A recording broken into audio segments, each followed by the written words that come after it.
we're gonna go to DC. Oh, and check out the cherry blossom festival stuff. Is it gonna be the time? Well, yeah, so it's sort of, they've always wanted to see the cherry blossom stuff, buy from the kids.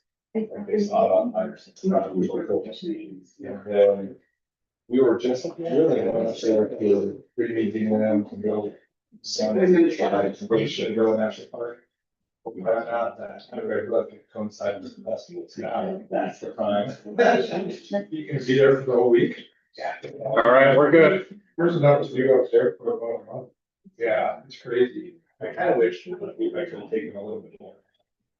Because like you said, man, we could have probably stayed there. We probably next drive. Yeah. Yeah, like, and this, we bought the flights before, like, we got like.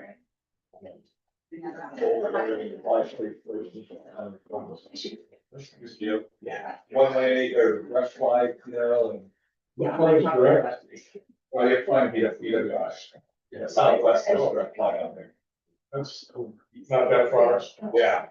Oh, any time that there's a direct flight that gets you into it within an hour, so I need to be. How do you get around? You get a rental car? So rent a car to go to Shenandoah National Park for a couple of days.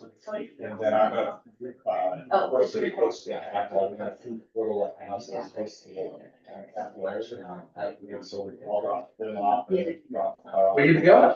Driving a car is not fun in DC. All right, it sounds like we are now up and running, so I'm gonna call this meeting to order at 5:52 p.m. Seeing that we have a quorum. Can I have a motion to adopt the agenda? I'll motion. I'll second. All right, do we have any discussion? All in favor? Aye. Any opposed? Motion carries. Next up, we have a approval of the summarized minutes of the February 18, 2026 meeting.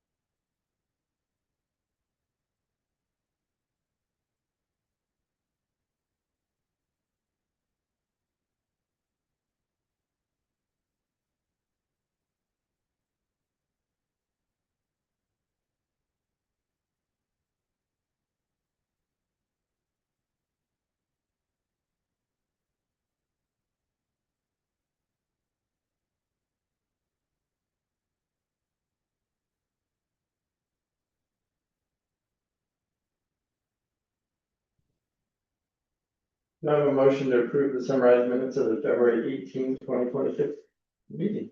I move we approve. A second.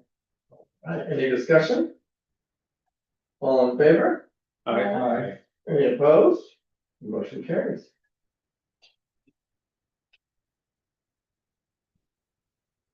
All right, now, next up is comments from council members. Do we have any comments from council members? All right, I actually do have something. I received a communication from one of our parents this past week, maybe 2 weeks ago now. They send it directly to you or? Yeah, just that they get my email off of the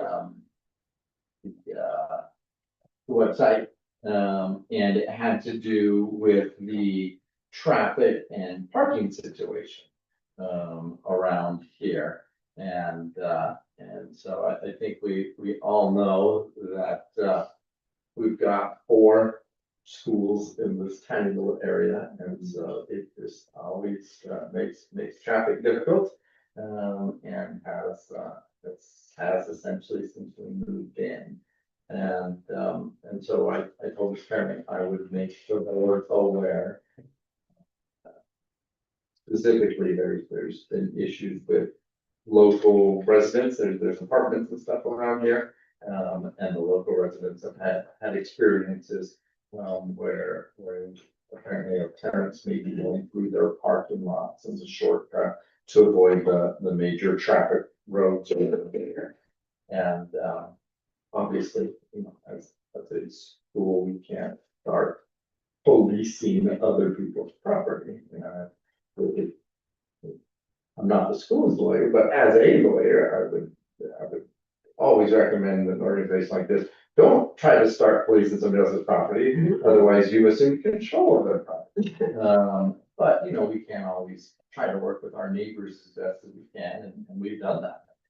You may remember all the signs I got put up on our neighbor here to the west, when our parents were trying to park in the parking lot.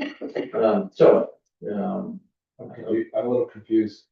Was the parent complaining about people cutting through the parking lot, or was there another complaint from someone across the street saying that people were cutting through? The parent they're a parent at this school, but they also have a family member that lives at the residence, so it was all kinds of concern. What did she want you to do with it? Well, I think people think sometimes as the president of the board that I can fix things, and if you've never sat on a board like this, it's not an unreasonable assumption. You think, well, that they appear to be high ranking in this organization, maybe they can help with the problem. Obviously I can't, I can't act on my own, only the board can act. But even in a matter like this, it's not even a board action, this is an administrative action.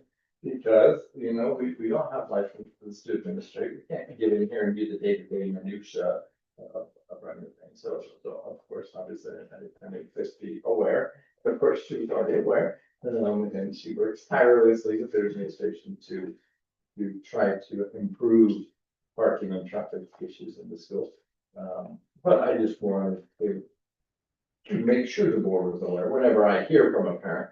I assured her I would take it to the board, I'll make sure she knew that the board was aware. But also just, I think it's good for us to know, when our community has concerns, and that, they're being taken seriously. So I'll invite Christie to say anything she might want on it. I just want to make everybody aware. So, we have obviously been very aware of the traffic and parking issues for the last 10 years. It's been unfortunately an ongoing issue. We've had different businesses over the years raise concerns about parents driving through their parking lots, parking in their parking spots, or their own customers couldn't park there. We have had parents reach out to us at different times over the years with concerns as well. Our goal is to make things as safe as possible. And over the years, we have taken different steps to try to address the situation. When Tanya was still here, she tried working with the city of Albuquerque and went to what they call their blues team to try to get some kind of support from the city. I have also tried to go that route without any success. We have had law enforcement come and do traffic studies. We've had retired law enforcement come and just offer advice. And everybody tells us that we're doing all that we can do. We send out communication to families several times a year.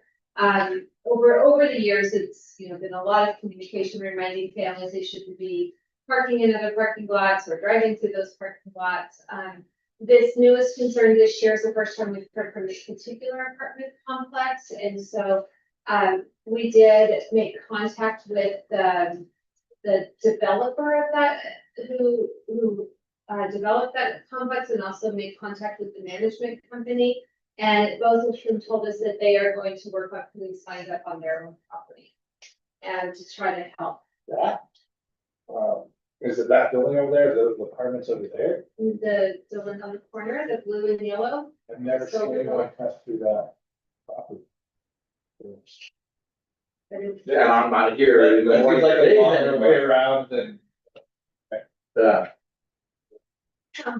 Well, So, we are trying to make sure that we are being neighborly and being respectful and trying to get the communication out and, just to remind people, it's also a very tricky thing because we can't have our staff go and manage traffic in these parking lots because it's not our property and then it creates an issue for the school. So, we're doing the best we can. We're open to suggestions. I have tried in the past to form a traffic committee. Some people who maybe could help, who maybe have some other contacts and other resources that maybe I'm not aware of, to see if we could get any support with things like speed bumps or school zone or crosswalks or anything like that. But we haven't been successful in getting a committee formed, but it's something that we're still very open to doing. Because we recognize that it's definitely an issue. And I invited the parent that reached out to me to, come to this meeting and share their concerns. Don't think I was gonna do if they did. I was gonna invite them to help form a committee. Obviously, the administration worked tirelessly, we work hard. And anybody that's willing to help us solve any of the problems that present themselves at school, we love to help. All right, so that's all I have for comments. And is there any other comments? Well, then we move right into our head administrative report. Okay, our current student enrollment is 336. And the chart at the bottom, just kind of shows, how we're looking over the course of the year and where the enrollments have come and where the withdrawals have come from. So you just kind of see that mapped out there. And it's just like you see, it's just like one student here, one student here. And, a lot of times it's, families, people just continue to make decisions about what they feel is best for their family. We've had, recently some families, move across town, which makes it very hard for them to keep their kiddos in a particular school if they're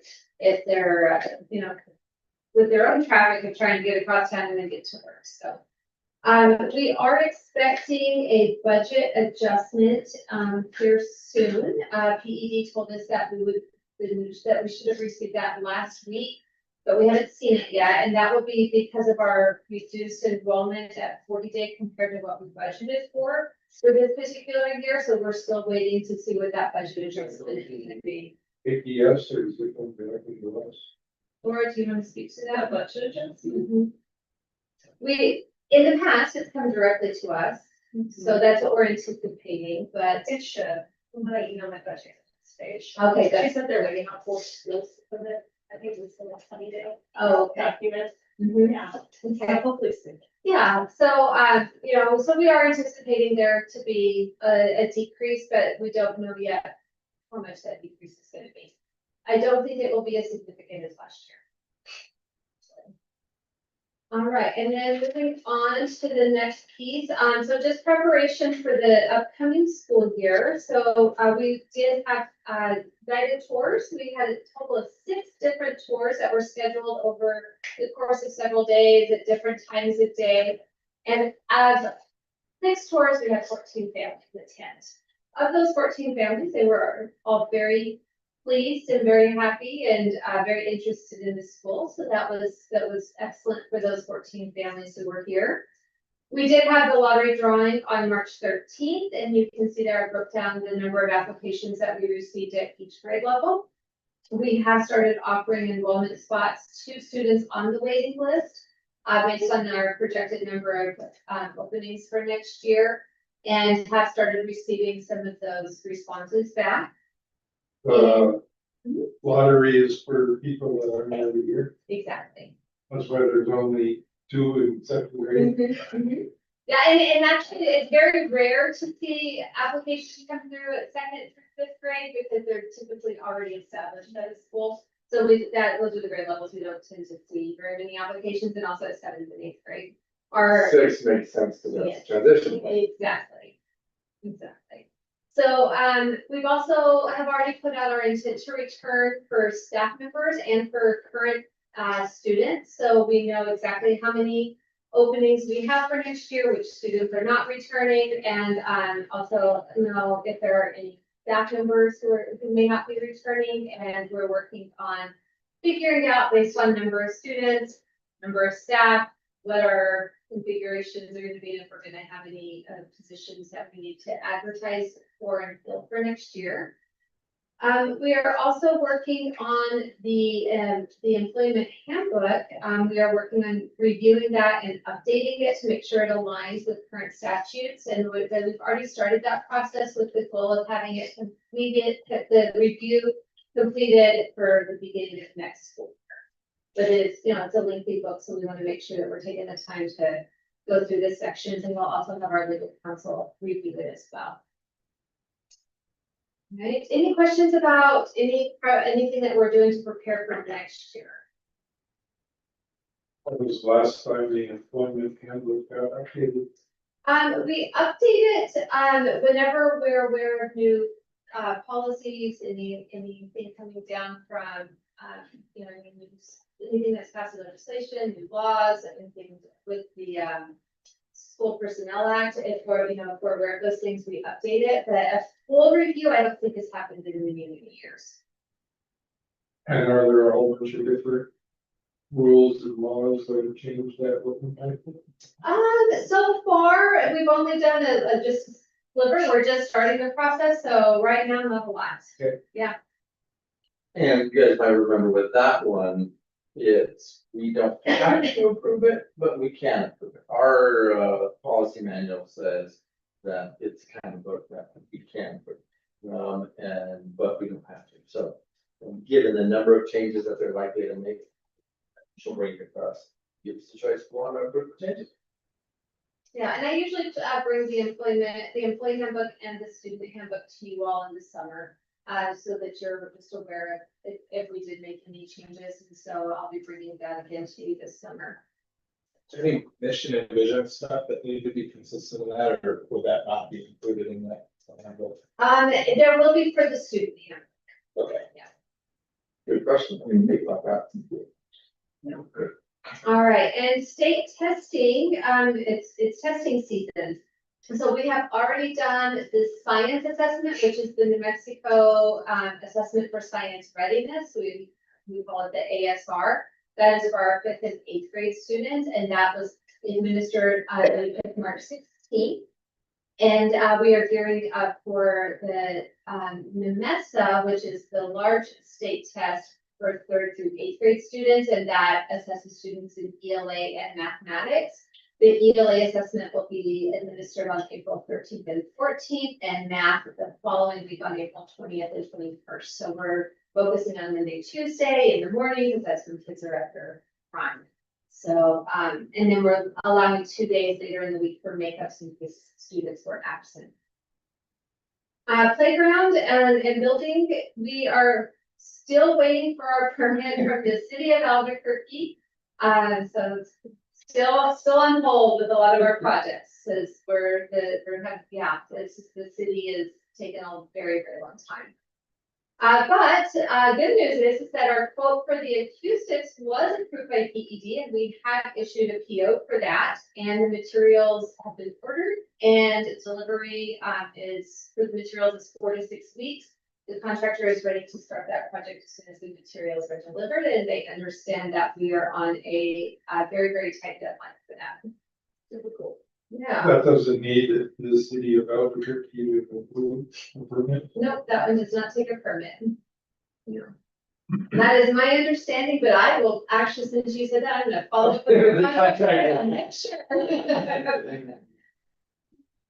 This is our contractors ready to go, we're all ready to go on the thing, and we're just waiting for city government. Yeah, that's not. All right, we did recently have a situation over at the annex that happened on March 9th. I didn't realize I didn't put the date in here. It happened on March 9th. So we did experience some destruction and theft to 3 of our HVAC units. The power was cut to all of the HVAC units on the roof of the annex.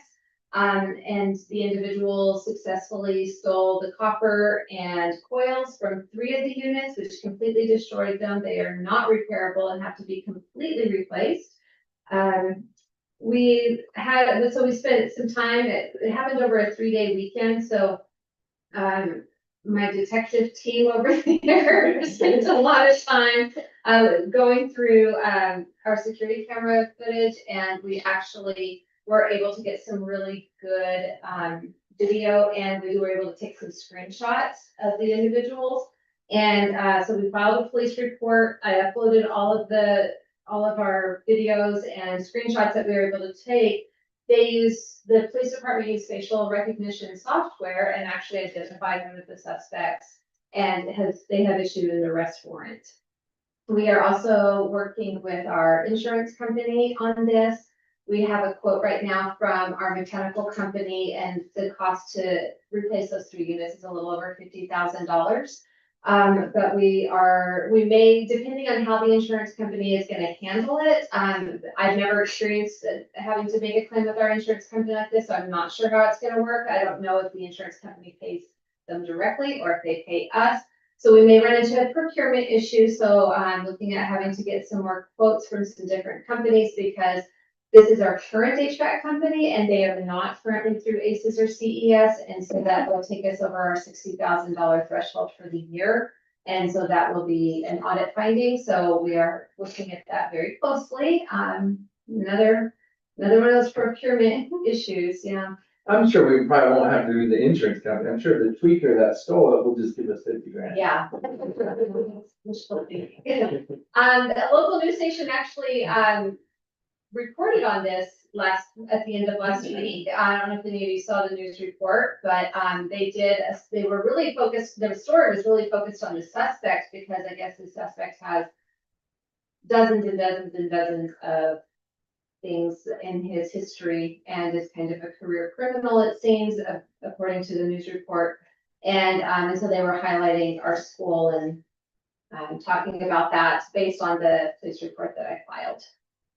So of course, I mean, we are concerned because we have spaces in the annex that do not have air conditioning right now, and it's very, very warm in the afternoons. So we have a plan in place where those classes can come over to the main building and use the space here. So in the meantime, because I don't know how long it's gonna take to get everything replaced. So that was a big bummer. A few questions on that one. Sure. Is there anything that could have been reasonably done to either prevent it, or while the individual was in the act, to have alerted school officials so that something, the police or someone could have come over and dealt with it? Yeah, that's a great question, Fabian, and something that we've really looked at. We spent a lot of time going not only through the camera footage, but also walking the entire property to try to figure out how in the world did they even access. And so there's a couple of areas where possibly they could have accessed that we're looking at to see if we can make some adjustments. And so that, but we're still not even 100% sure, because even then it's questionable if an adult could have really gotten through that area. And as far as being alerted, obviously the building's armed, but top of the building, that was an issue. So we are talking about to look to see if there's any other options, like my husband even said, put a ring camera up there so it, at least comes through on your phone and you can tell them that you're calling the police or something. Yeah, maybe, Sure. So Right. We see you up there. Yeah, the police are, the police are on their way. Yeah, so definitely looking into see what we can do, because I am very concerned about another incident.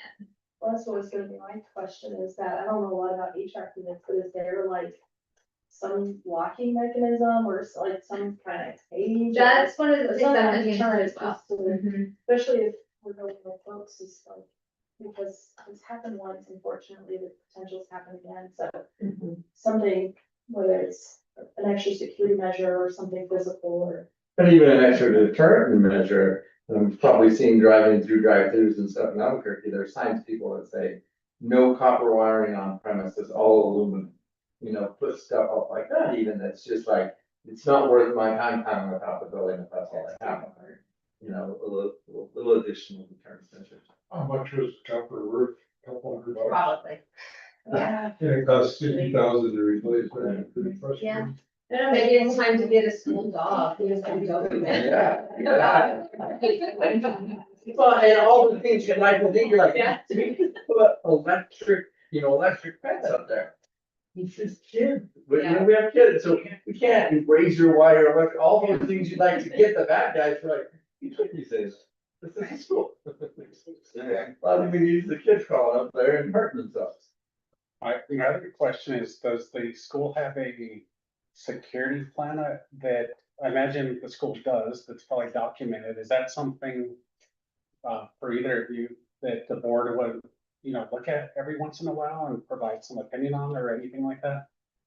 Yeah, I think the security plan is. We have a safety plan, but it doesn't really address like building security like what you're talking about. It's more of in the case of like fire evacuations, lockdowns, things like that. More human life than property. Mhm. And we could talk about implementing one if we thought it could be helpful. I don't know what's off my head, but we're into it. Yeah, and I'm also curious when the insurance company, when the adjuster comes out, I'm curious if they have any suggestions. And if they're seeing this anywhere else, and they may have some ideas, because they have an interest to make sure that something like this doesn't happen again. Have Thompson Associates come out to kind of do an inspection of the building and give you the? They have, they do it every 2 years. Oh, really? Yeah, and we're due this summer, actually. Okay. Who is that? So Thompson Associate will come out and they'll do a whole inspection, like if the light bulb needs to be replaced. They're just trying to avoid all claims. Mhm. So it's nice. They'll go through everything and they'll give you ways to fix it, different. Gotcha. things to They're do. part of our insurance. Cool, Yeah. thank you. Any other discussion on that? Okay, well, coming up, tomorrow night, we have Explore Science Night, which is a free event for families. And then we head into spring break next week. When we get back from spring break on April 9th, we're having another free event for families, bingo for books. And then we roll into testing. Any other questions for me? Well, thank you. And let's go ahead, reports from invited guests. We have anything from the foundation? We do not have a foundation tonight.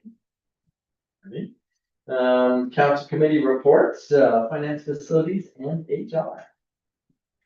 So the finance committee met tonight, we reviewed and discussed the February 2026 financials. That always includes bank statement and registered large dollar transaction items. We also reviewed the February budget expense summaries. We went through several journal entries this month, and we have many bars tonight to approve. And then we also had the opportunity to review, each quarter we review an employee file. And we do this on a quarterly basis. So we had the opportunity to do that this meeting. Let's see. So I think you have, yep, you've got the February report up. So I have one question. CES and ACES are two versions of a similar service, right? Yes. Basically procurement organizations.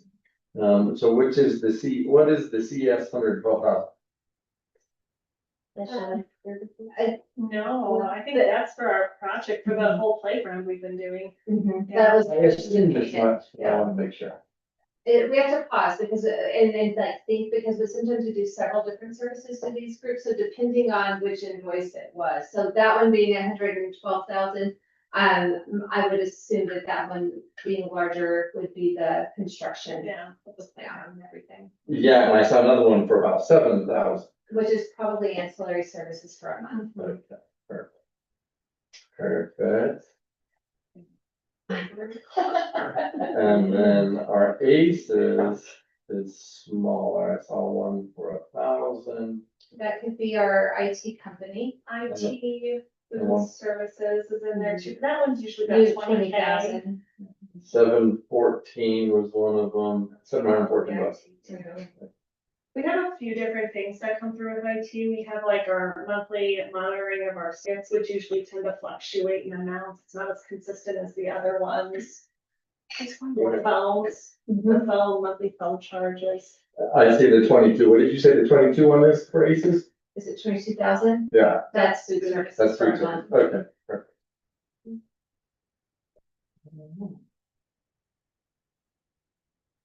Yeah.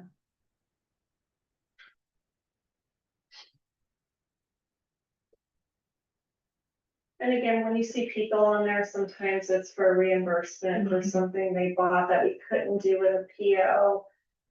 If it's $59, it's a background check renewal. So we have that, in our policy every 5 years, employees will do another background check.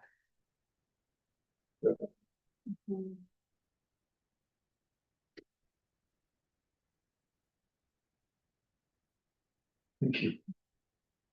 Did anyone have any other questions on the check register? And budget summary of funds, you'll see 31200s at 50%. I actually just today reimbursed for our fair quarterly, so by next month, you'll see that go down by 25%. So we're on track for spending. I'm not worried about taking anything to zero by year end. I did pause the reimbursements on IDEAB though, so I know what the decrease is from APS. But we're still spending it, if that makes sense. We're just not reimbursing for the cost yet until we figure out what that decrease is. I talked to Roberta yesterday and she said we could go up to 85%. I know, I don't trust. You know, She told me that too, and I was like, yeah, I'll just. Because it's only salary. that part and wait till the summer. so, yeah. Exactly, because right now we're about what, 6970, I think, with no salaries.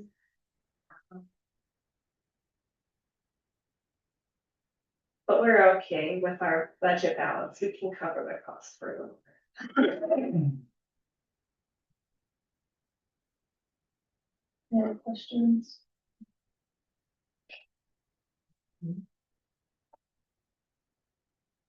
All right, well, do we have a motion to approve the finance report? On motion. I'll second. Any further discussion? All in favor? Aye. Any opposed? Motion carries. All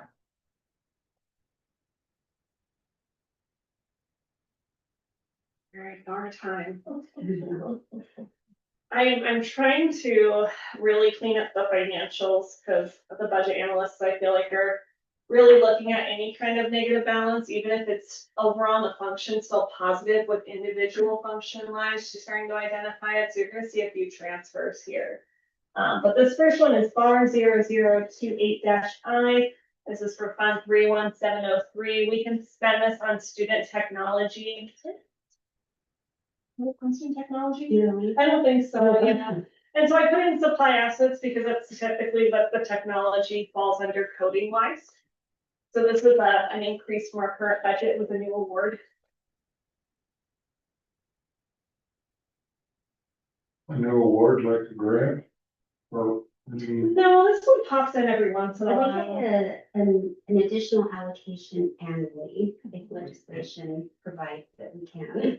So they have a certain amount that goes to the regular SB9, HB 33, and then of course the SB9 is separate allocation directly from that.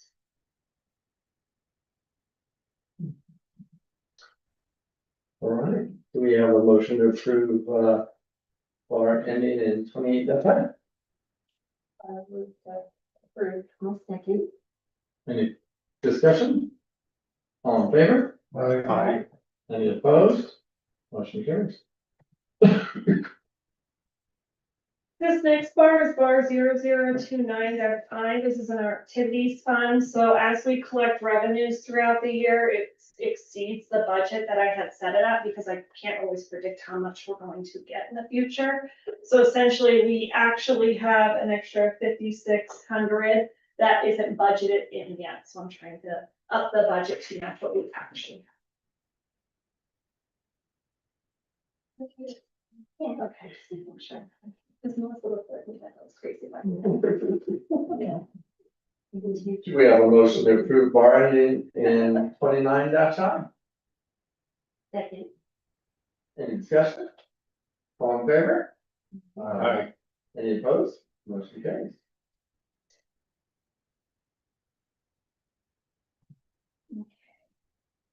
This one is bar 0030 I on this one.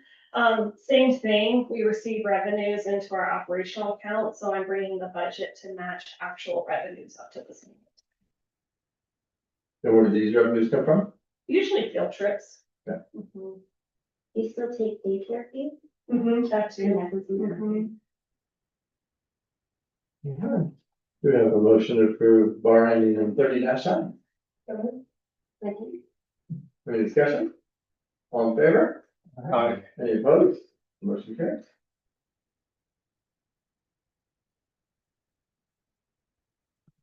Okay, this is bar 0031 T. This is a transfer bar that we're doing.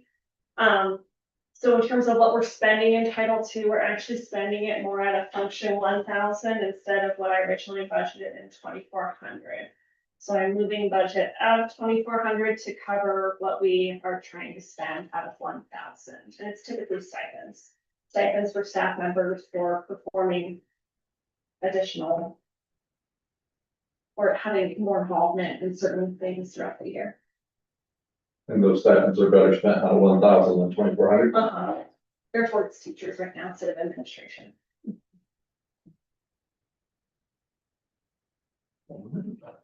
Move to approve the bar ending 31 B. I second. Any discussion? All in favor? Aye. Any opposed? Motion carries. I know, we always try to do it right. All right, this is bar 0032 T. So and originally, as we were trying to figure out the food program, I threw a lot of budget in there because I wasn't sure how much we were gonna make over the few years with it. I wasn't sure in terms of like equipment, how much we would need to buy, that I would need to pull out of there. And we're in a really good spot where it doesn't make sense to have that much budget in the food service function, which is 3,100. It makes more sense to put it in 2,600 right now, especially with things like HVAC stuff. So, yeah, I'm just trying to make it make more sense for what our spending needs could potentially be. And then my understanding that once this transfer happens, we would have no budget in food service. I don't think so. I think I put the slight budget in there. Okay. I And wouldn't say it might just be my 85,000. poor accounting abilities. It says here present 200,000 and adjustment 200,000. Then it would be zero. Well, I'm horrible at accounting. There's some I'm probably missing. Confident our food service program is running really well between expenditures and revenues. I wouldn't say we're swimming in dough, which you shouldn't really be. What's going in should be coming out, but it's being covered by what we're claiming each month. So I'm And it not could just be concerned. that line item too, so that function can have more in it. So if the 31, I can't see the. 3,100. 55915. Yeah, it might just be that line item. Oh, the object, okay, Yeah. that, okay. I think it is, because I was like, I think we could complete that. Okay, that makes sense. Thank you. If there are not any other questions, Oh, I'll second. ending at 32 Sorry. I to approve it. I'll second. Any discussion? All in favor? Aye. Aye, any opposed? Motion carries. I do have budget and other line items of 3,100. Like, report. Okay, sorry. And then bar 0033 T, this is IDEAB. It's kind of similar to the other ones. I'm trying to clean up any functions where we might have negative expenditures in it. So essentially, I had more towards our social worker in there. I didn't need as much as I anticipated, so I'm actually moving it to function 1,000, which usually goes towards a SPED teacher or a special education PA. In this case, I did it towards an educational assistant, is what I moved it from.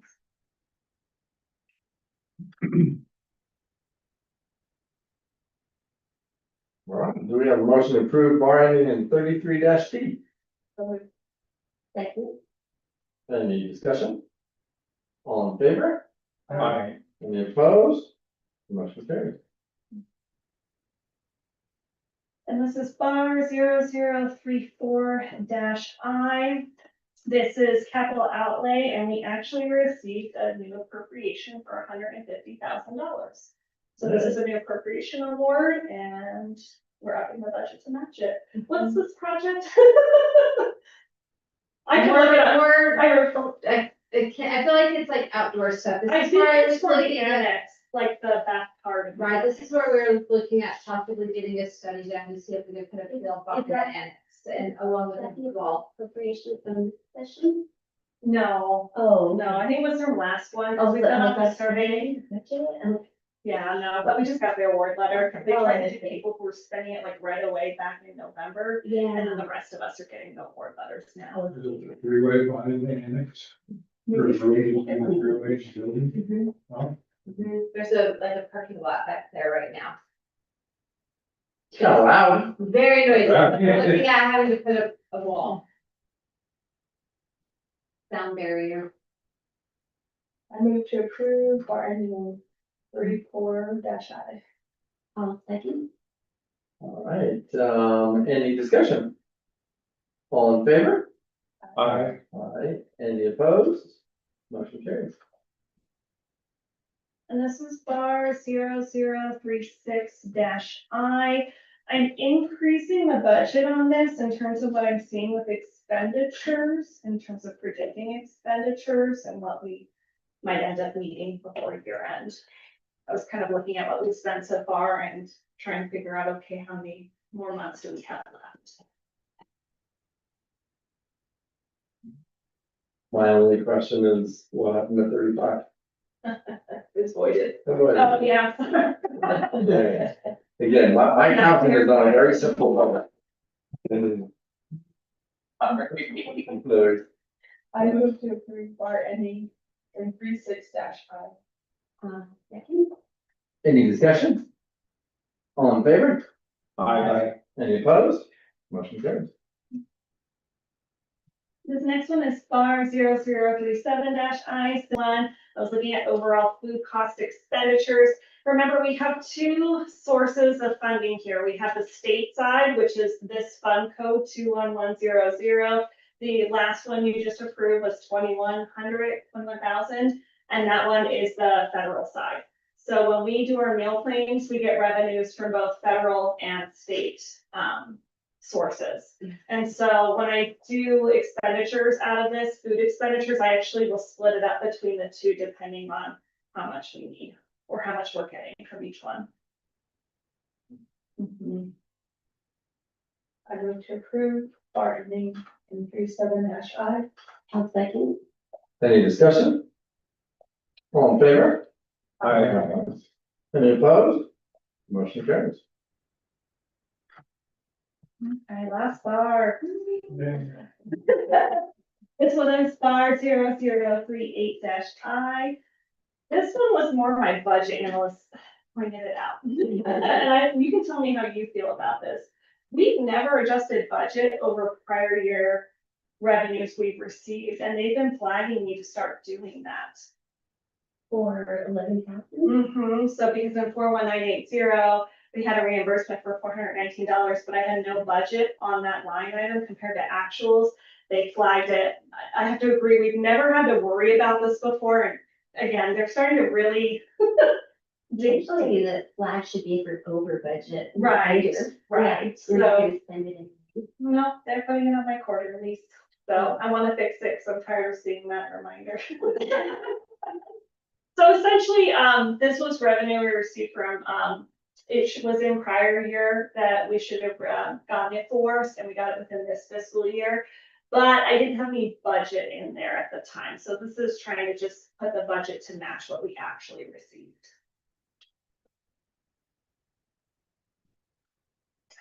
What was that? Was it a reimbursement? It was an actual reimbursement. I'm trying to remember what it was for. Let me see if I can. see it. Sorry. No, you're good. I can look real quick. For a whole $419.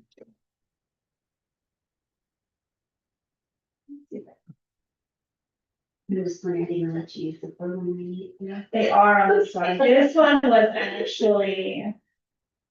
I don't have to- Yeah, no worries, I was just wondering. If they were just gonna get you now on the code. No, this one was legit. Yeah. But really don't worry. Okay, I'm still gonna find it. Okay. Oh, we have a motion to approve, barring the 38-9. So, I'll second. Any discussion? All in favor? Aye. Any opposed? Motion carries.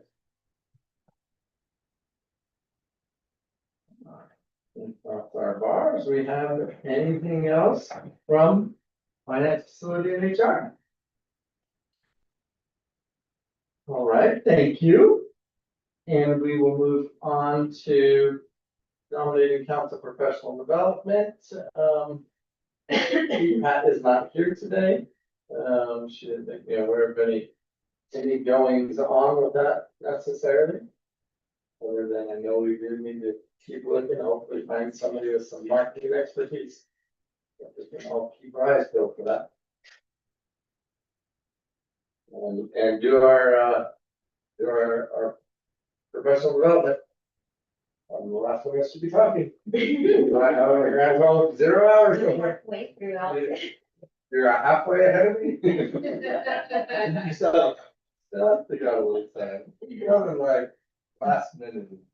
I'll just remind you all that your training hours tie directly into our accreditation. So So- if you don't get them, we're done for. Then we don't need accreditation. Is that a new one? Yes. Oh, shoot, so we need We need to not do it the night before. Yes. Yeah, and have them close early on us. I mean, how long have I been on the board now? 10, 13 years, something like that. Only one time, they didn't even have training when I started on board. But only one time since they've had training, have I missed anything.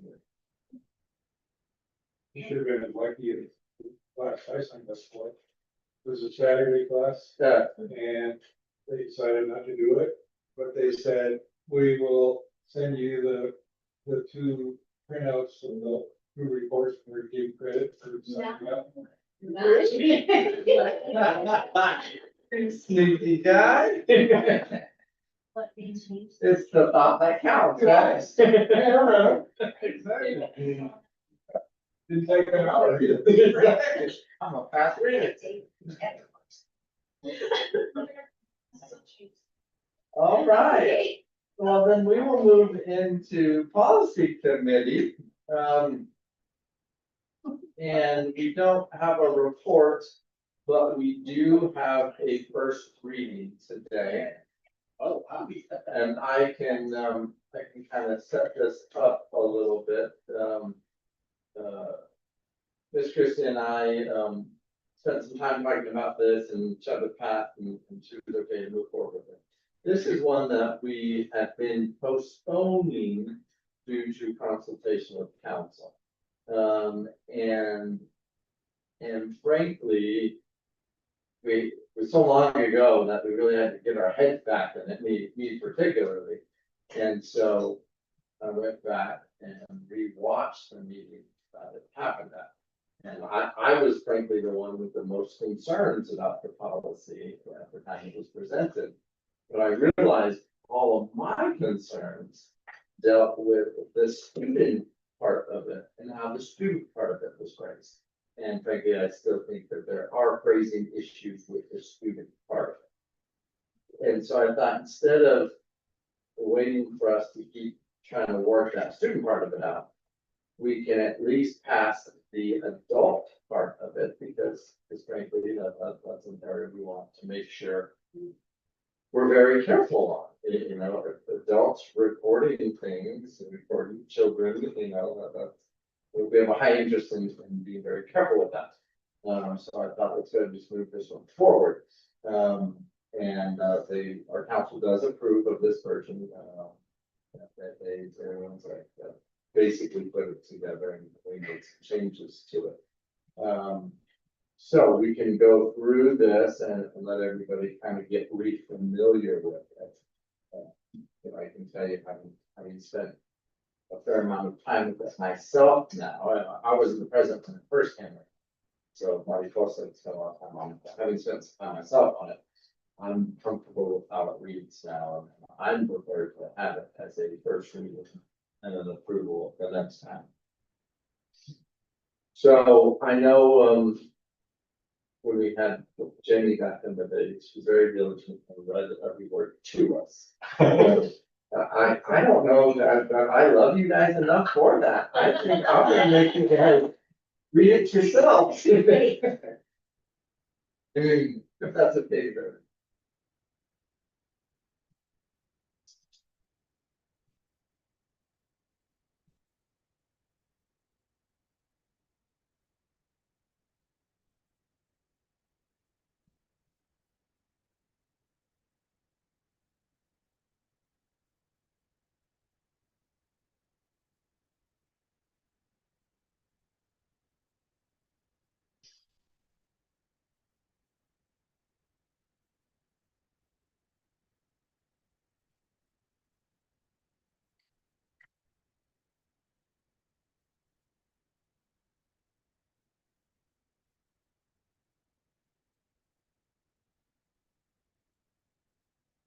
Okay, can I see a typo under the first exception where it says HTTP educatorfellows.com? That must have been that's a typo on my part. I don't know how that ended up in here.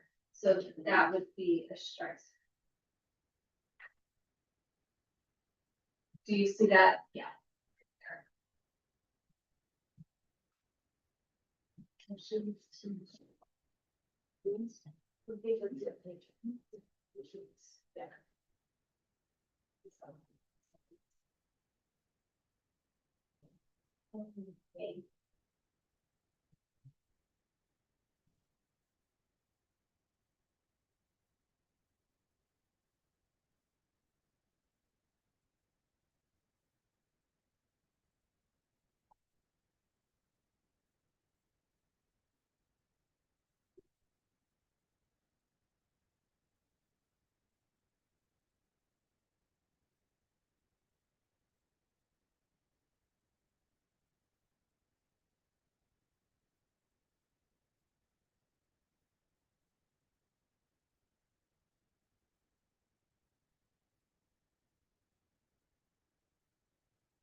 Okay. So why do you list except if every situation has to be reviewed and approved by trustee? Why do you have exceptions and not just say all maybe these exceptions may include?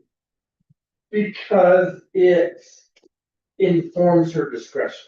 You know, whenever you have a policy that gives discretion to an individual, board, or anything, you want to make sure that that discretion is informed. Because if you just said, no recording ever unless Miss Christie says, then she can arbitrarily and capriciously decide who gets to record and who doesn't. At least here now, the decision has to fall within one of these. So she has discretion to approve it, but it has to fall from those categories. And are those categories, after you've read it, those aren't too restricted for what y'all would normally use video recording for? Well, I mean, this also includes photography and audio recording and everything. So I mean, like, one of the things that comes up is wanting, needing to take pictures for the yearbook. Right, so that would be something that, you know, the person who was in charge of that, based on this policy, the way I understand it is they could come and ask permission to take pictures of different events to the school for purposes of the yearbook, when I can grant permission for that. Okay. Right, is that, am I, based on how you read this, Karen, is that your Yeah. understanding? Sure. And then the exceptions, you know, are like, if we want to, I think about like our security cameras, right? Like, nobody's gonna come and ask permission to continue using the security cameras. So that's why I see that as an exception. Right. And then I think the one that gets probably a little trickier is number 4, where it says for legitimate and specific educational and instructional purpose, including as required as part of a student's IEP or 504 plan. And so to me, that's the individual who would feel that they have a need to do any type of recording would have to be able to prove what the educational and instructional purpose is before I grant permission, because those things could be, you know, it could get tricky. It could be a tricky area, right? So exactly, it could be a permanent violation, it could be creating student records for the school that the school's not able to maintain. That's why it has to be done on a school issued device. So, you know, really looking at each of those instances to see, is a recording really necessary, or could the same purpose be achieved in another way? No, I understood the exceptions. I was just ensuring that with you reading through them, they weren't tying you guys to something that, like the yearbook stuff, or if there was other activities that you do where you use audio and video recording, if it's not on that exceptions list, you wouldn't be able to approve, right? Because you can only approve things that are on that exception list. Yeah. I was like, go back, I think it said it's not limited to, Yeah. potential exceptions to those below. Yeah. However, any listed exceptions.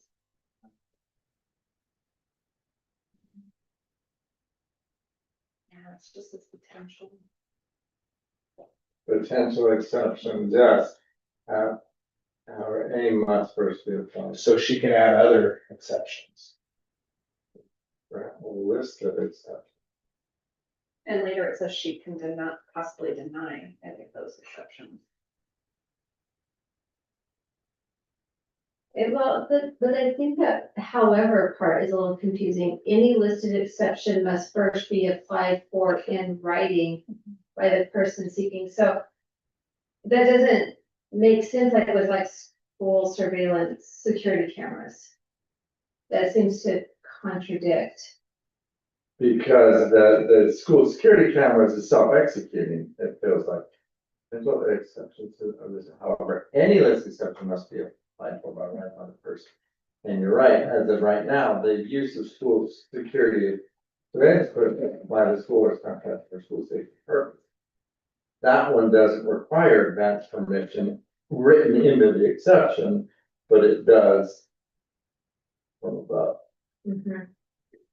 It's also, I mean, I think there's just like some small tweaks, because like the potential exceptions to this provision are listed below. That's that list below. And then it says in determining whether to grant exception, the head administrator shall. Yeah, so it says it has to fall within one of those exceptions below. So above it's like, it's not exclusive to, and then it says, well, it is exclusive to this list. Okay, so where's the part that says it's exclusive to? I think it's number 2.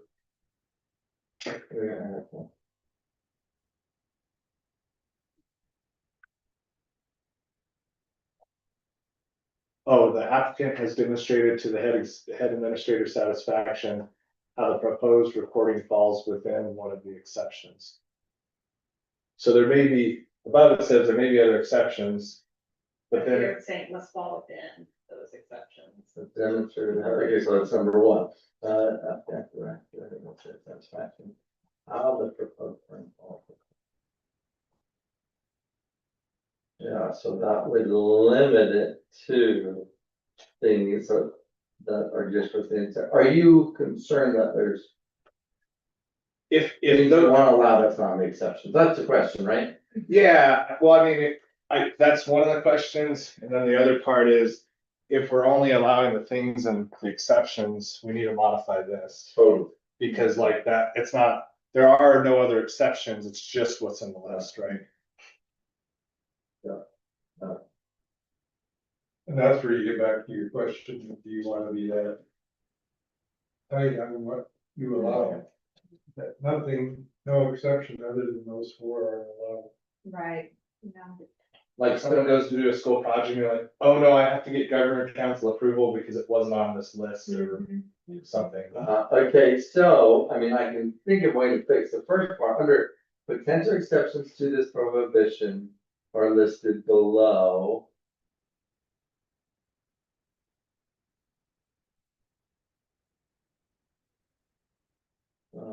Are listed below.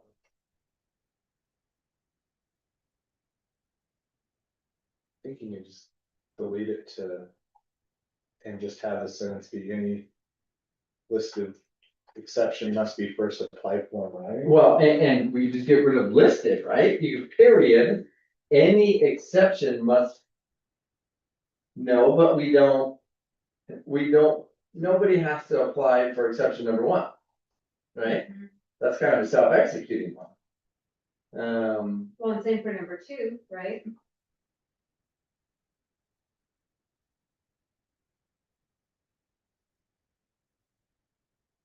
Yes, okay, and so does it say? The headed, okay, well, yes and no, because number two talks about recordings made by AKCS administration. And so we're talking about the administration and the head administrator, and those aren't usually. You know, we could see a situation where an administrator other than you maybe wanted to do a recording.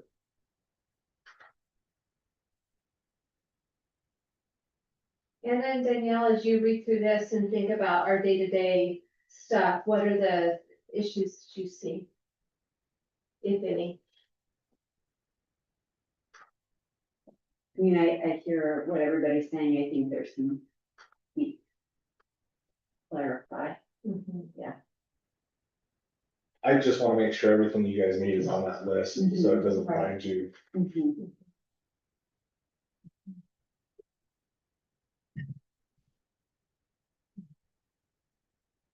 Oh, you know, if you go to the very top, I see a discrepancy where the title is photography, audio and or video recording policy, but the actual policy starts with audio, video recording on campus. It doesn't seem to include photographs.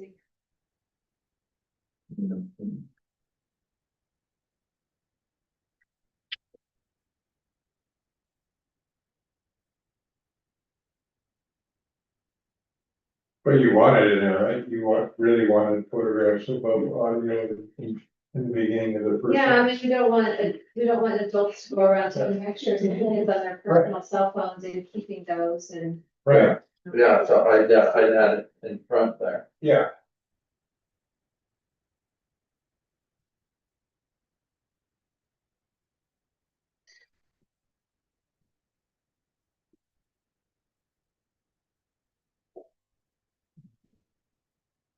What's the blue verbiage too? Cause isn't all this new?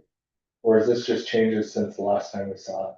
Yes, no, I think it was changes since the first time we got a copy of it.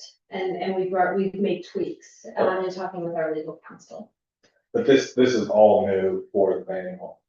Right, is what- Yeah, it's a whole new policy for the manual. Yeah. Yeah. Well, and I think about like the yearbook, to me, that would be a legitimate educational purpose. If teachers wanna take, photos of their kids to include on a project, you know, they would just have to be like, hey, can I take pictures for this purpose? And I feel like that falls under number 4. You're at a photography class for middle school or something. Yeah. Can I see you open it up, copy? Yeah. I'm trying to noodle some changes that will make it more internally consistent.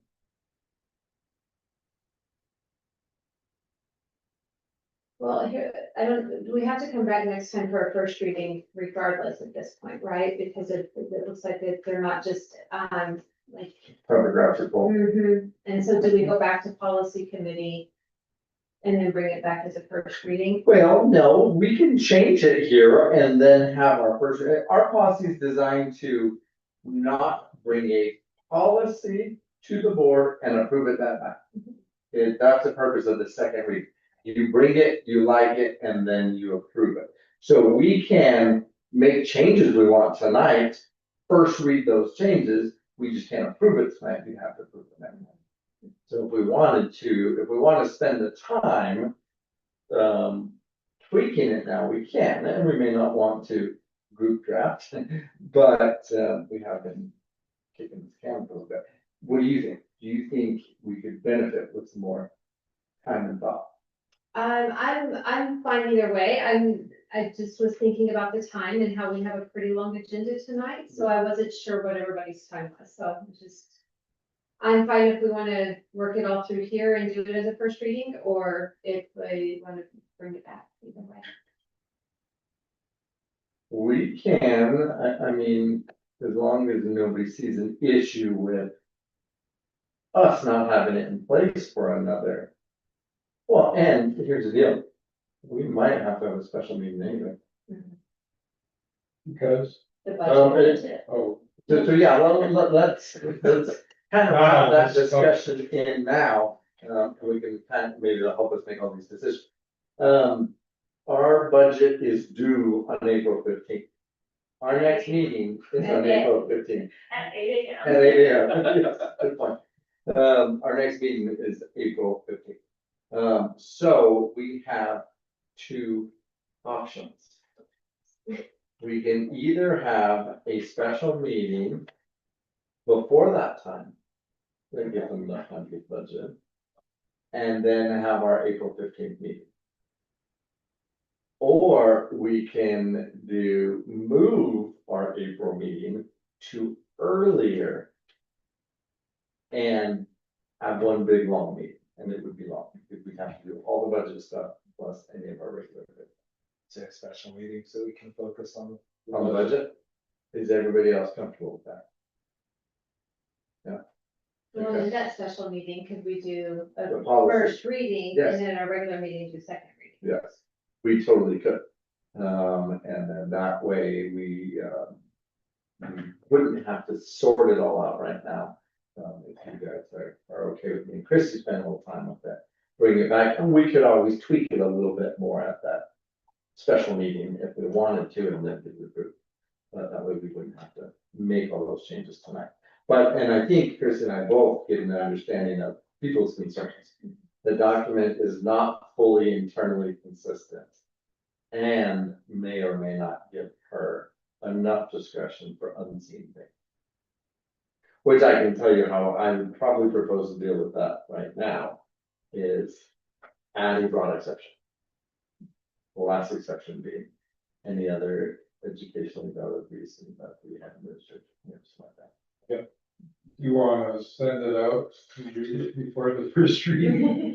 So we can, yeah, so we can come back with. Or send you more the questions. lines or Yeah. comments. Yeah. Well, while we're already have all our heads wrapped up in this, do we want to look at our calendars? Let's see what we could do. Now, you guys don't get it at some point, right?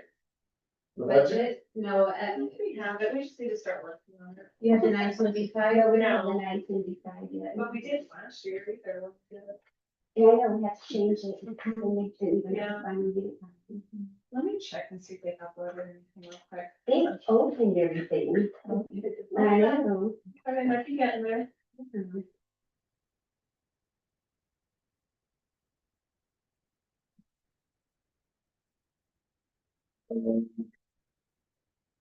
The 8th is the week before.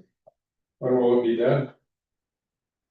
I'm trying to get it we've been talking with the foundation about having our foundation meeting on the gate. Okay. And waiting for confirmation. Okay. That's fair. I don't think we want to, we want to get in the way of the foundation meeting. Does seventh or ninth look like they work for anybody? Not for 7. Not the seventh, negative on the seventh. On the ninth, I don't know, that's a different school. I was like, I have something that says state of the school Zoom meeting, but I think that's. The 9th is bingo for books night. We go for books for us. Okay, well, that's not gonna apply.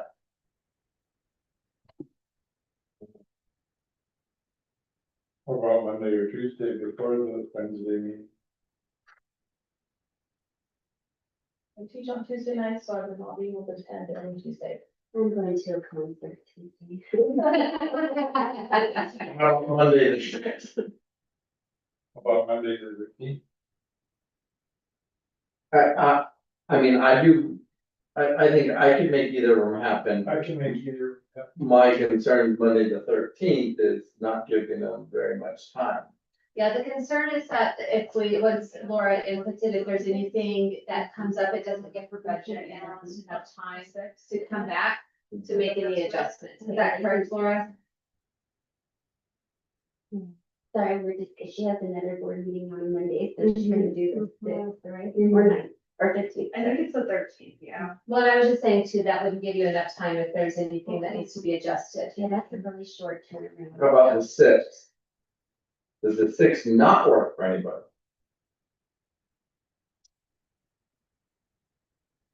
Six works for me. It's actually Monday. Okay. I know, but they're back. Monday is sucking up already. Yeah, I okay, Monday. But no, that was gonna be my suggestion, Friday. I love meetings on Fridays, because that's the only time like I have to like focus, and then every other day is like crazy, so. I like no meetings on Fridays, because it's Friday. But, I mean, I like adding additional meetings, so that's not packing them into the. Monday's good, Monday's good. all right, let's do Monday the sixth, and that way it gives plenty of time. Everybody's available. Laura, don't we forget to post the agenda. I will, So those two pretty great. First reading, we'll be talking. during Oh, first it's reading. And this is a 5:30 meeting, probably. Those usually take like 2 or 3 hours, 4 hours. We have a salary schedule to approve. Budget. Yeah, I should be sent out, that would be fast. Yeah, because I feel like we didn't have any changes, like from legislation this year, I think it will be like more serious. I think it's gonna have more to do with student enrollment and Yes. once we start really looking at the numbers and if we're having to make any program changes because of reduced student enrollment. Which could impact staffing positions and things.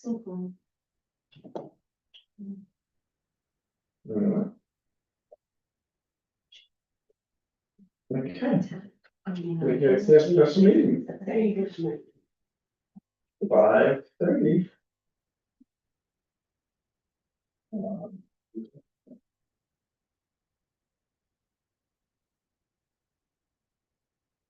Okay, well then, good, I think that allows us to table the rest of them. So Christy and I have a chance to tweak it a little bit. All right, that is all we have for the policy committee tonight. Strategic planning committee? Nothing for tonight. What's that? Nothing for tonight. Nothing for that, perfect. Academic committee? I think you have some data there, Adrian.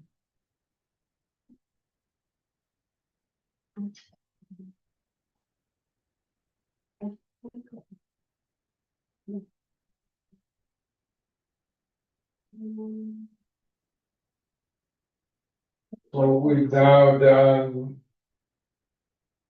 a beginning of year and a mid-year assessment. And the team has a goal for where they hope to be by the end of the year based on, I guess, based on the first assessment. Right, And so if we look. Let's see, I can't see. and it's a little fun. So the blue one is the beginning of the year test and the greenish one is the middle of the year, Mhm. And then the orange and the yellow are the goals. which interestingly enough, on almost every grade it went down, which is kind of unusual. Beginning of year to end of year was down. No, beginning of the year to Middle of the year was down. Part of it for, I'll just speak to kindergarten, first and second grade. We switched from iStation to Amira. And there has been a lot of data inconsistencies across the entire state with Amira. And kids who were scoring proficient, and we have other data that shows that they're proficient at the beginning of the year and consistently then scored beginning steps at middle of year. So there's definitely an issue with the program, and our testing coordinator has been in contact with the AKCS testing coordinator, who is talking to the publisher of the test. Is there anything on below that? Yes, there should be. Yeah, okay. There you go. And it seemed to focus on the elementary. As you get a little further, you're not necessarily seeing that same pattern, right? Like sixth grade, 31, and increases to 33. And seventh does follow that pattern. Eighth grade increased a lot. Yep. Yes. And so if you recall, 6 months ago, we did an assessment of the average improvement from beginning of year to end of year, so. We shared that data on the bottom to say, this is what we would have expected. Again, kinder, first and second, we got apples and oranges now, because we have different testing methodology or different test type. But I would say from third to eighth grade is probably reasonable. So hopefully we'll see some dramatic improvement in third, fourth, fifth grade where they actually went down. So at this point, we don't even know if it's a test data problem. For kinder through second. Yeah. But for the third through eighth, it's the same, it's apples and apples. Yeah.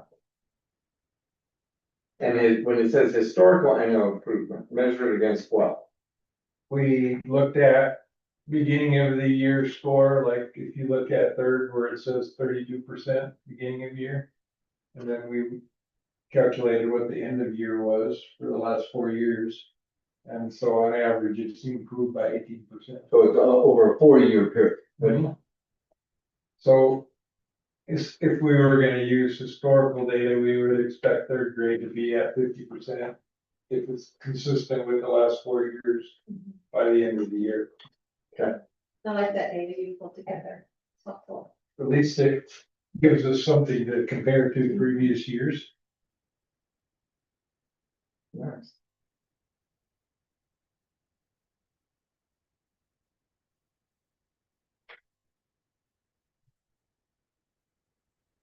And this one looks at it by all of our different subgroups. And if you go down a teeny bit, again, it shows you how many are in each of those subgroups, so.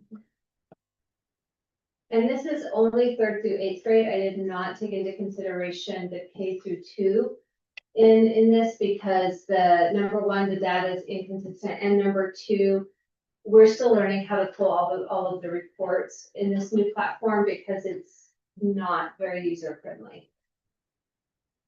Okay, so it looks like our students with disabilities down, males down, females up.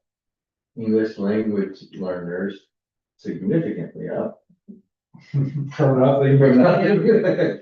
Infinitely up. Infinitely up. Economic disadvantage slightly down, Native American down, and Black students down, white up a little bit, and then up a little bit. So do these test scores that haven't shown much improvement give you any concern as an administrator? I'm not concerned, because we have, I mean, instructionally, I know that the teachers are working with the students. We have also the developmental reading assessment that the teachers, administer to the students, where they're listening to the students read and analyzing their writing and other aspects that go along with it, and that is showing growth as well. And so I'm not concerned. I don't know what it'll look like by the end, hopefully that where we dipped down, it'll come back up. I think that if I go back and look at the last couple of years, I know that there have been grade levels over the last couple of years where we would see that trend where it would be a little higher at beginning of year and then dip down and then come back up at end of year. I just can't remember how many grades and which grade levels. Yeah, I didn't do that assessment, so I can't tell you.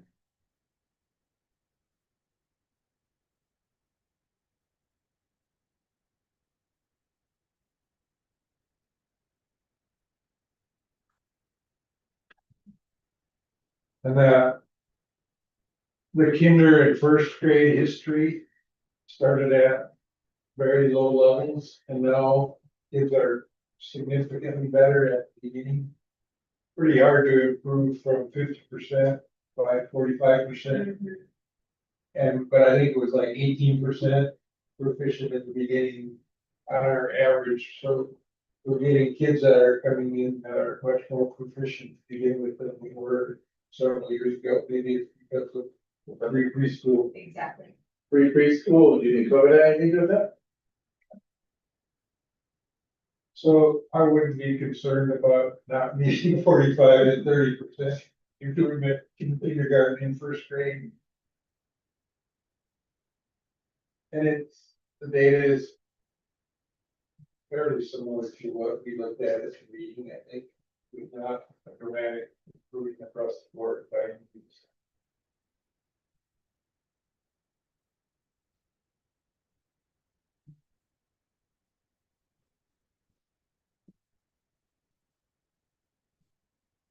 So about a quarter, are we at almost a quarter of our population is students with disabilities? In the direction at about 29%. That's about a quarter. Close enough for government work. And so which one is this one here? This is math. Math. So we're going up pretty consistently in math. More so than we did saw and read. Yeah. I mean, Especially in middle school. it looks like every group but one. White kids. No, white kids are not. No, I could, No. Yeah, we did. Yeah, it was, It's 24. Yeah, that one. Just our ELs, they're Native American state the same. And you know, we're 0%. So that means 0% of the 17 students were proficient. they can't read. I was listening to this.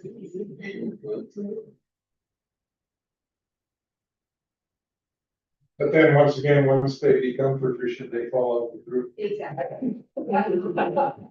So it's pretty hard to get a good score. That's all I had. Did you want to add anything more, Christine? No, I think you got it. So we won't look at it again until after, till sometime in the summer. In June. Okay, can we go back up to the English language learners on the language assessment? On the On reading. that one? Yeah, So there's so like like maybe. two people, maybe, that are now Yeah, proficient in reading. because 7% and there's 17 total. And they were able to pull it off in the reading, they just couldn't convert that to math. Because math is, sure, you have to read pretty good to be able to solve that. Right. Yeah. Did that answer your question? Yeah, no, that's helpful. Any other comments or questions, concerns? All right, we are done with that Thank section. you, that's awesome, I appreciate that. Thanks for pulling that together, Christie. Sure. All right, state of the school event committee. committee did meet, we met on March 9th. And, we reviewed some of the previous materials we had, had in the past, whether it's PowerPoint or brochure. We discussed options for this year because we just talked about last year preparing for other school events. Do we send the information out via like a handout or a brochure again? We had a live or standalone session. Kind of our takeaway from that meeting, I was gonna get my hands on last year's material because we will need to update it. And then, I've done that, thank you, Dominic and David, we'll look at those things because things like the vision mission need to be updated and then different sections. Last year we had, foundation, had the opportunity to get some information there, so other groups, I think equity council, so we will need to update the document, at the very least, we need to get some of those groups to update the document this year. And I don't have my original list on this, so we, do plan to meet again at some point, at the very least for this year, is we will find a way to get donations into his family before the end of the year, and then possibly partner with an event in May. So we could at least be here at present when there's partnering with another event, so we will meet again soon. But we did meet, and we are moving forward. Excellent. Hey, Veronica, do you need, I only sent you the PDF. Do you want me to send you the Canva file too, like the whole? Yeah, come in and do that, because after just looking at the PDF, everybody's like, yeah, this is Word, and it'll be a lot easier to update once we get those sections through the groups people. Veronica, did we talk about partnering with another event in May or for Meet the Teacher at the beginning of next school year? Yes. Well, it's just the potential, right? There was something in May, literally to be here. Uh-huh. And present. Oh, that's right. So not anything super big, but definitely partnering with Meet the Teacher next year as a really big, because we've done this via Zoom, we've done it via standalone, we've had this room here where there was another event, so yeah, so definitely plan something more substantial for next school year, but for this year, what are some of the things that we can do? I don't remember when I was on table. I switched laptops, so. And we had a dissident member who said, why are we bothering to do this? And we have a very few people that are kind of watch it or attend it. And that person was convinced that we're gonna add value. Well, it's sad because that was what, I think if I've been the first one here, really well attended.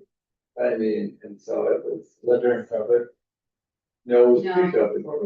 I think it was in pre-COVID, right? 'Cause it was in person. What I remember is us being For us, that top level, we're on the top level and the room on that side. And we basically, the big room that clears up, we open the whole room, put a bunch of chairs, and we got it fairly full. I think that was the first time since school had been It ever been done, yeah. and so I think we're very Yeah. interested, and we also, that we were in a new building at the time, and it just, you know, we've grown quite a bit at that time, so Yeah. a lot of different factors. And having the information readily available, we get folks on our site, like it's just like a good summarize. That gives a lot of good information, especially because we have the vision mission statements. We showcase information about the foundation and tools that they play with us. This is what is council, who we are, you know, the foundation, equity council. So yeah, so at the very least, getting the information into some kind of concise document that is readily available. Again, where we print it out and send it with the teacher and report card or board it based on this. If we're interested, at least to peruse it. I'm not a big fan of printing part of it because if they are not interested, it's going over trash, but if we can get it to them in some way, electronic version of the code, at least to scroll through with it. So we'll see. But more to come. So we are moving forward. Right. Thought I heard it was gonna make it into a top video. Yeah, do a little dance. Stay with school data. No, no. Yeah. All right, then let's go ahead and move on into old business. Discussion and action on authorized representative designation.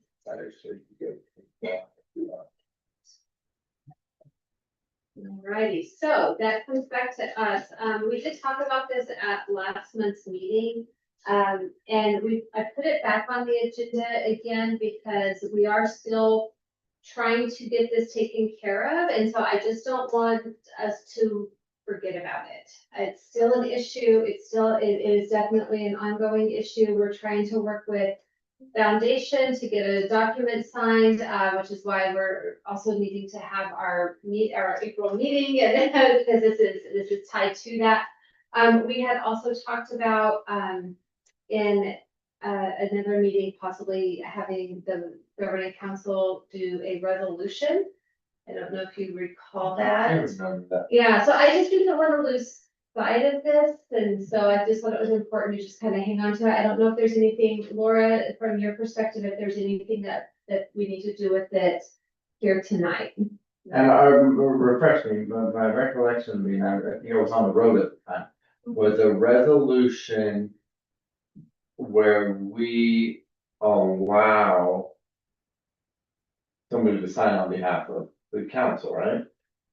Yeah, I think that if the issue is that the current bond holders have the foundation members as the right, but under the wrong entity. Yes. Yes, they have them as the wrong entity, so we have to get that corrected. So the immediate action is to get Laura on as a signer so she can sign off on reports. That's the most, that's what we're trying to work on with foundation. Then we have to get this taken care of with who is actually in which entity and who needs to sign for each entity, because it's all mixed up right now. And so we need a resolution that make it clear that the board president, the head administrator, or any other designee that the board would designate can sign on behalf of the school, and I forget the terminology they use. Right. And then the foundation board can pass a similar resolution that says, these people can sign on behalf of the foundation. And then we give those minutes, the resolution and minutes from that meeting to be okay and say, look, this is how we intend it to be. Right. You give us whatever forms you need for us to sign to match what we said we want done. Right. But the bottom line is, a foundation member shouldn't be signing on behalf of the school. And maybe vice versa. Okay, good. Well, thank you for keeping it on the right Yeah. line, sounds like, and let's get the resolution. All right, well, then it sounds like next we are into presentation of our audit results. Let's see if Mr. Kruger is with us. All right, is my mic working? Your mic is working. Okay, let's turn my camera on. Can you guys even see my camera in that room? We can. You look familiar. We've seen that face before. Well, I appreciate you guys letting me dial in by Zoom today. Work's been a little bit nuts, but I am sad that I missed the very good discussion you guys had on the proper ratio of filling a burrito. So it sounds like you guys had some good burritos that I missed. Yeah, you missed the burritos too. Well, I know it. I know it. Okay, can you, I see the agenda. I don't know what you all see. Can we get the Word document that I sent out? Perfect. And I think this is all we'll cover. Depends on what questions you all have. And I did listen to a lot of the prior discussion tonight, and I can hear most of you, but not great. So if you have questions, just speak up and we'll see if we can answer it. This is later than you all remember getting these audit reports. This is our first year with Clifton Larson Ellen. I think we had Moss Adams for what, 7 years in a row. So I don't know if it was something with the new audit team required a longer New Mexico State review, but we were just given permission to release this report last month. I know we're already 3/4 through 26 just about, and we're just getting around to talking about the 25 audit. But I don't want to cut to the end of the story. We got good news for everybody tonight. So let's see here. Laura, remind me, how much do we pay for this audit? Gosh, it was more this year. Hold on. I wanna say like 30K. Yeah. So at $30,000, I'm sure you all read the entirety of the report last night when I sent it, 73 pages. So it's about $500 a page. So make sure you digest it and absorb it. I see a payment here for $12,753 to CLA. That's like a third of the payment, I think.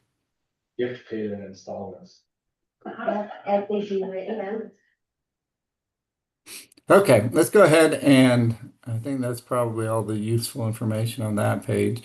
We did have the exit conference on the 28th, so a lot of us knew the good news coming in this report many months ago, but you're not, per state requirements, not allowed to share in a public meeting a result of the audit till it's been approved by the state auditor. Key audit areas, these are kind of typical areas. Revenue expense recognition is obviously something they're very interested in. Pension and post-retirement benefits are always a big focus of their audit, which is a little bit unusual because we don't really have any control over those. Those are all state-funded formulas and state, formulas that control the liabilities per person in the pension plans and the benefit plans. We really don't have any control, but we do have to present our share of those liabilities on our financial statement. So those look like really large numbers, more than well over what our budget is every year, but those are the liabilities that we have to take credit for in our financial statements. Okay, compensated absences. You all probably remember every year we see a new GASB, the accounting standard or auditing standards boards every year come out with something that the whole community should be changing or doing better in a certain area. This year was compensated absences. Prior years, I think we did leases, GASB 87 last year. This is the subscription-based IT. I know we did that one a couple years ago. But anyhow, this year it was GASB 101, which really covers accounting for compensated absences. So we did for the first time have to put a liability on the financial statements. It doesn't really affect our day-to-day cash basis accounting and budgeting, but we have a liability on the financial statements for leave that has yet to be used.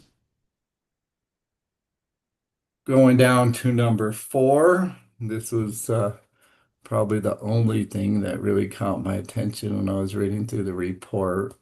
You'll see the term error correction, which they actually report as a emphasis of a matter in their audit reports. This wasn't anything we did. This is how the foundation is reported on our combined financial statements. We'd previously done it as a discrete unit, and our auditors really did all the thinking and homework. It's how they blended or how they put together the foundation and the school. And Laura and others can help remind me. I think they basically attributed to this is how I remembered it, to kind of a differing professional opinion between the two audit firms. The prior audit firm always thought the presentation was correct as a discretely presented foundation, and the new auditors believe it should be blended. So for our purposes, we did what the auditor said. Blended. What was that? I heard a question or comment. If you're taking two things and adding them together, why does it create a $972,000 issue? Are you asking, and how does it create that issue? Yeah. I mean, in my simple mind, if you blend 2 plus 2, it gets to be 4. So if you add the foundation with school and just add all the numbers together, how do you get a $972,000 change? Or am I just reading that wrong? Well, you know what? That is actually a good question. This audit report, I like these new auditors and how they lay it out. They have a section, after the first report where they kind of, lay everything out and highlight, incremental ideas or changes from year to year. And that caught my attention when I was reading it. That's a good question. I'll tell you what, I probably don't have a good answer for you tonight, but we'll look into that. Obviously, it didn't cause them to change their opinion on this report. Okay, Jason, wouldn't they include the net position, including like the liability and the asset, the building is an asset? Isn't that why there'd be such a huge difference of 972,000? Let For me take a if they quick identify look. the foundation? Yeah, I, but I, when that's you the only thing I could put think them, that large of an amount, but I don't know for sure. yeah. No, no, it's a good question. In fact, I will, here's what we'll do. I know you guys have other stuff on your agenda. When I'm done going through this, I will look that up and I bet we could have a good answer to that discussion by the time you guys adjourn. okay. Good question, Dave. They obviously looked at internal controls and compliance, as they always do every year. And let's go ahead and show, yeah, I guess we're not there yet. So in their opinion, we got an unmodified opinion. I know that doesn't sound sexy, but that's basically the best you can get. So we were very happy with that outcome. There's a few notable financial statement highlights in here. Our revenues did decrease a bit, 19% from prior year, which they attributed, and I'm sure we all agree with, was the phasing out of federal revenues, COVID-19 relief. Expense decrease are if you have less staff overall, obviously you have less expenses. And I think our pension liability decreased, or our pension expenses, our current year pension expenses and post-retirement benefits decreased. Governmental funds overall, not a significant change. I went ahead and pulled up last year's report and small changes as far as the total combined fund balances for this year. And then to the really good news, this I think I'm 99% sure this was the first year that we haven't had a single finding. So congratulations to Laura and the administration. That was a big deal. And we're not attributing that to having new auditors. I think we really did work very hard over many years to pay attention. We have prior year findings. We come up with a plan to really work through those and make sure those don't show up again. So there was one prior year finding. You guys probably remember us talking about it last year. It was the first time we had seen a material weakness, and it really related to our accruals, our prepaid expenses, some deferred revenue accounts. It was basically, we turned in a spreadsheet to them with some of our homework that we use for those accrual accounts, reclasses, and they took that as our final submission. So we were very careful last year. We all met as a group, and Laura did great homework and getting all of our closing information ready for the end of the year. The finance committee, the audit committee, and the administration got together and went through and reviewed all those, which we'll probably continue to do as a practice. It's a good practice to really take a hard look and make sure we get all that right.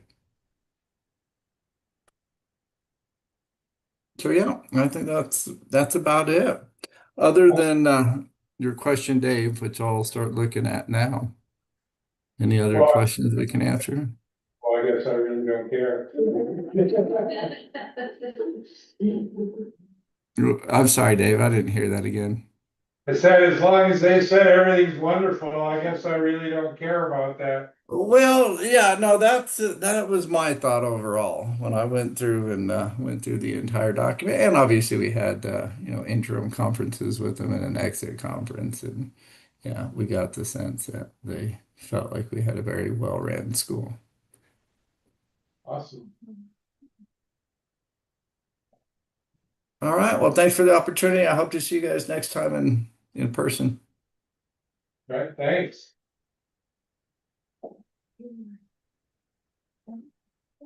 Want to make the motion? Certification of audit results. I move we certify the audit results. I will second that. Any discussion? All in favor? Aye. Any opposed? Motion carries. They're certified. All right. Next item of business. Discussion and action on proposed marketing plan and budget. All right, so I have been working with a company called Agenda, and they have put together a plan for us. It's actually has multiple parts to it. So we're looking at 3 phases. Phases 1 and 2 would be coming up a little bit sooner. And what they are proposing is that the phases 1 and 2 would be really would be so. Sorry, I'm trying to get my words together. Let me pull my notes because I can talk better with that. They are looking at having something very short term in terms of trying to get some active recruitment going on sooner rather than later. So I told them that our goal is to increase by 100 students, and we need 100 students. I mean, because we have outgoing 8th graders, we need to bring in incoming kindergartners, plus we need to fill spots. Our goal is 50 kindergartners, plus to fill in other grade levels is the other 50 students. So our goal is 100 students. And we're sitting at 40 applications right now. For kindergarten. Yeah. Exactly. And I can tell you that of those 40 applications, only 23 have accepted so far. So it is low. So I've explained to them that we need kind of an approach where they are doing the heavy lifting. And when I say the heavy lifting, I mean they are doing the work. And Anna and I were very honest with them when we met with them, and just really talked about how we don't know what we're doing when it comes to this. We're not doing a good job. And this is not our area. We don't have time to deal with this, but it is incredibly important. So what they are proposing is to really go about this through social media with geofencing. So what they want to do is work with us and have a meeting to talk about what kind of students we're trying to recruit, thinking about what grade levels we really want to target. And then they want to look at other areas of the city that we could possibly draw from and think about other charter schools, AKCS schools, sports fields, playgrounds, different areas like that. And then when people are actually there and on their social media, they'll start dropping our ad to them, which is something like I would never even know how to do it. The Facebook ad. How they can even do that? I know, scary, right? Very scary. Very scary. So that is the short-term approach. Anna, can you remember anything else from the conversation about the No, short it's gonna be term? that social media, because that's the demographics of the students who want the parent to scroll. Yeah. They're scrolling and looking. Yeah, we're sitting, I'm waiting for the. Exactly. Or And- borderline. They said that they did this with a charter school in Santa Fe, and they did it for 2 weeks, and it increased traffic to their website. They had 300 additional people visit their website on the enrollment page. They don't know how many actual enrollments came out of it, but they do know that in that 2 weeks, they had 300 hits on their website. That'd be awesome. Track that, right? Crazy ourselves, like, On our website, we could see our traffic. I don't know. Well, we would have to, That's phase 3. But if you manage our website, do we see that traffic? Like, maybe there. I'm sure there's Like, how gotta many be some scans? analytic where I could, if I would like dug into It it. would just be interesting to see how many times somebody hit the page. to Right. at very least look at it, right? Mhm. I'm gonna look at our website too, right? Yeah, that's phase 3. So for phases 1 and 2, I should have sent this to you so you could put it up there so you guys could take a look at it. Can I do that real quick, actually? Sure. Because I think that would be a little easier for you all to be able to see it.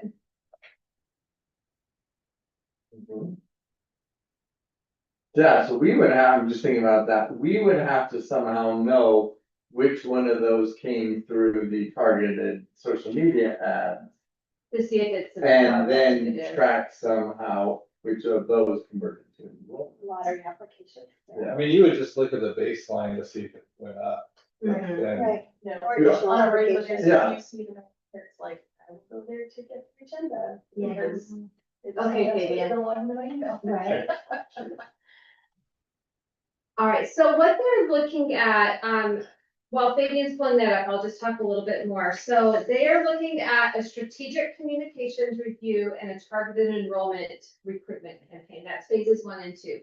Phase 3 will be a potential implementation of review findings, including a website revamp. So for phases 1 and 2, for the strategic communications review, they're estimating 18,000.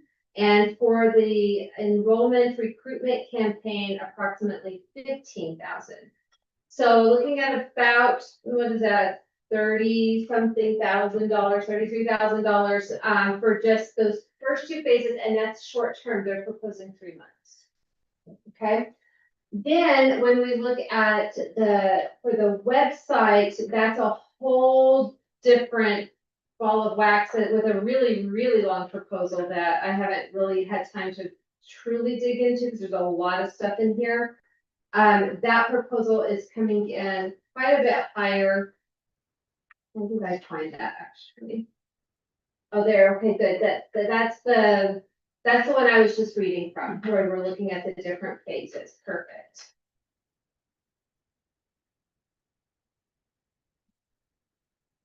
How would you find this company?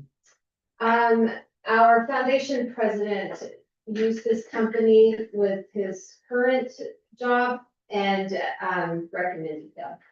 And they are, through ACES, which is a plus. I know. Oh, yeah, so for the website and all of the design and everything for the website, we're looking at about 46,000. Honestly, with your carryover balance, you're gonna have to spend money to make money at this point. I agree. You're not getting That's, ahead. that's my For philosophy. the timeline, have it. It's, and this is the time to do it before the new year, when families are looking at what they're doing, they have the time, this much time to think about things, make arrangements for a 4 days work school and transportation and all of things, like, it's, I don't know. I think it's- Well, and I heard that some of the numbers 18, 15, I'm like, what does one student bring in? Right, Right. oh, You know? Yeah, Yeah. 12 to 14, Yeah. we're definitely at a place we have to do something. Yes. Have to do something. Exactly. It's not like should we, it's like, how soon can we? Yeah. Right, and I have not talked to any other companies, I have not done price comparison, gotten other quotes, I don't have time, I'm just gonna be really honest, and so, I mean, Anna and I got a really good feel for this I like company. they're doing the no chargers. Yes, Yeah. yeah, and it seems like, I mean, they have a creative team, and the first conversation we had with them, they came back and we're talking about how they could like get a plan for us to execute. And I was like, no, I said, I need an all-in number with you doing everything because I just can't. We've tried, we've tried what we know. Well, my main question though is whatever they come up with would be vetted between you two beforehand. Yes. Before they put something out there, right? Like they're, you know, you think about like the state of New Mexico Transportation Department, not Tourism Department, who pays so much money for out-of-state people who never even set foot in the state, and then you see the video come up and it's got like saguaro cactus, and you're like, that's not New Mexico. I just want to make sure like whatever we're investing in is we're giving like the full creativity to them, that it's being vetted to you. And you know the heart of the school and what you want that to look like, Right. and it's not gonna set some other, direction or impression on people that is not who we really are. Yeah, and so I'm working on getting, a meeting scheduled for after spring break with them for, where it'll be our leadership team, and we're gonna sit and talk about all the things about the school, and they're just gonna just kind of, exactly, just start gathering all the information to take it back and start putting it all together. That's just why it's just things I can think about, if there is a way to look at our traffic right now, just as a baseline. After this thing starts to launch, do we see the numbers go up? And then just kind of tying it back, when people are applying and filling out the application, it's kind of like one of those, check the box, how did you hear about us, was it social media, was it a friend? Like, is there any way we can implement something like that when people are trying to enroll, so that we can at least, again, not foolproof, but then you'll kind of have an idea, is it just a word of mouth recommendation? Was it the social media campaign, that type of thing, it might be worth at least figuring out, is there any kind of return on that investment? Yeah, just something simple, nothing real high tech, just check the box or ask them. I might be able to do that, think about how many people go to the website, it might take them 2 minutes to figure that out. Just tell you like, oh, It's in the quote there, you can give this is the them. platform you use, oh, this is where you go and check, or this is how you download a report. Right, They left their YouTube, right? Figure that out. Yes, I think LaRon and I could figure it out. Yeah. Those would just be two, I think, pretty low tech, inexpensive ways to look and just say, this is what it was, this is where it is. But yeah, I think it's great. It sounds affordable, knowing just how much most groups pay for marketing. Yeah. It doesn't sound unreasonable, the first phase that you were talking about there. Well, and I feel like we may have time to think about the website piece and having more meetings with them to see what we really want to do with that and the direction we want to head. But I feel like the phase 1 and phase 2, we have to move on it now. And the reason I put this on the agenda, I realize that the numbers are not where I need to get approval from you all, but I really wasn't sure what the numbers were gonna be, and I wanted it on the agenda just in case I needed approval. Yeah. Because we have to get moving on it. So, I mean, what I would like to do at this point is, go ahead and issue a PO and, for phase 1 and phase 2 and get started on that right away. But for those that matter, is it Agenda LLC, what is the name? For those that matter, that did a little quick research on them, they're. Well, they're Agenda Global. Agenda Global, okay, is that related? I don't know, I mean, their proposal doesn't say LLC, so I'm not sure. Their website is agenda-global.com. Okay. Cause there's an Agenda LLC, that's a New Mexico company, certified B Corp. So I don't know if they're similar or different. Yeah. So that was an informational thing, you don't have to do a vote on it, right? You Or would don't, like you to have can, us do that? you can if you feel like that, We were the action if we, in order for you to do it, though, right? you don't, because well, what's, Well, question. right, because what's our policy now? It was 5,000 for 3 quotes, but I think it's 60,000 I need approval. If it's more than 60,000, I need approval. We moved to what was like in procurement laws and MRL. And 1 and 2 is 36K, what was the? 33, and they're approximate, it does say final pricing will depend on geographic reach, campaign duration, and creative requirements. Agenda will work with AKCS to finalize scope, timeline, and cost prior to implementation. They run. They are Agenda LLC. Oh, it is, Yeah, Agenda. that's what they are on ACES, Yeah, and like it's global. Perfect. I know I got nervous. I was like, All right, so now tell us about Agenda LLC. Well, and it sounds like it is a global, they have global reach, but they're from New Mexico, they're a New Mexico company. They're the 9th company in New Mexico to reach B Corp status, which they've ever done B Corp research. They're a corporation that gets a certification for, like House is a B Corp. For going above and beyond normal corporate formalities and thinking about the environment and thinking about positive hiring practices and doing stuff like that. So it's just another certification that for consumers that are a little more, care a little bit more about where their dollar is spent. That they meet additional thresholds and criteria. Yeah, the only other thing I think is worth just mentioning, that I found out recently is that the owner is running for governor. So I don't know if anybody would have concerns. I don't know what that will mean in terms of the company and if the. Well, we'll be through phase 1 and 2. Do this job right now. Right, or maybe do a on the campaign. I don't know. Is the owner would be the one doing That- geofencing now. Right. He's the one who's meeting with us. So I don't know if he's the one who actually does all of that, or if he has people who does that. I don't know how big the company is. Hey, Okay, so I'm on their website now, and I can tell you that I've met the owner. Founding partners is listed here. And he actually, we almost bought a building from him. This school when we were looking for buildings. But yeah, he's a smart guy. I didn't know he was a governor. I just found that out. Yeah. Yeah, very, very smart guy. What's his name? Dr. And I was looking to see if I knew anybody else. He knows how to advertise for himself.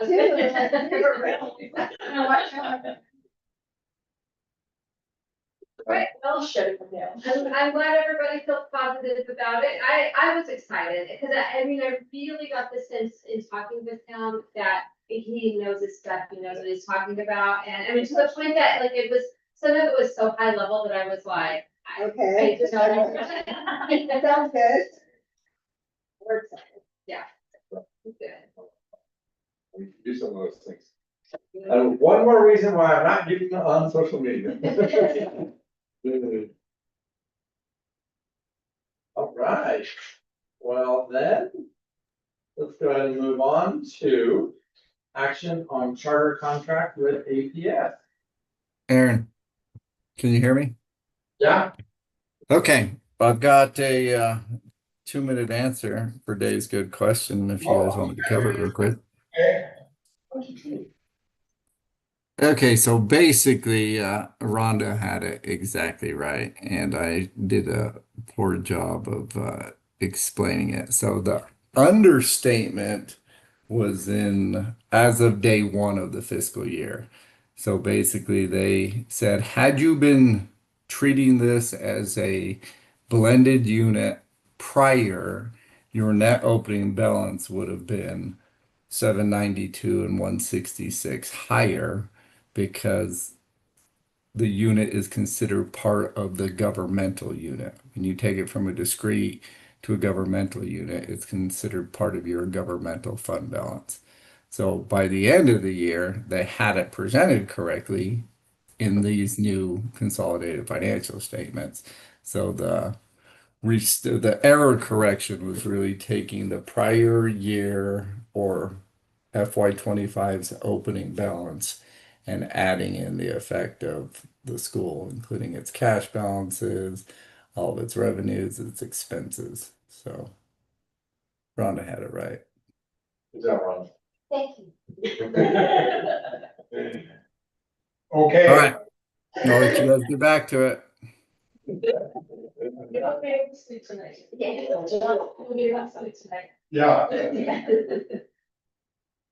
Awesome, thank you, Jason. Thanks. All right, now let's move on to action on charter contract with APS.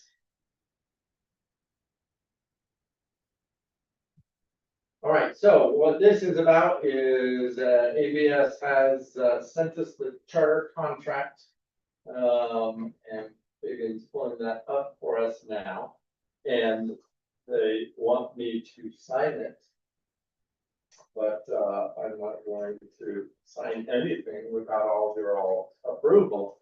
And so Ms. Christie has talked to our lawyer that there for a while, there was some questions about whether she was going to try to negotiate parts of the contract. And it sounds like there's no, especially given the fact that, position is not currently filled at APS from the charter school office, that there's no negotiations happening at this point. There's no one There's negotiating. no way to negotiate with, but we still need contracts to start July 1, so I understand it's. Or devices, sign the contract. And so I'm prepared to do so if you guys authorize me to do it. My other understanding, and Christie confirmed this for me, is that there are currently no performance frameworks. Is that correct? The performance framework is, that's a good question. I don't know how they're handling the performance framework. I don't know if it's gonna look any different than what it has. That may be something that the new director comes into that position. Because what our legal counsel said that is that once a new person is in that position, then there may be room to negotiate. So, But at this point, as part of signing this contract, we're not doing performance metrics. Right. We're signing a contract itself. All right. Any other questions that I might be able to answer?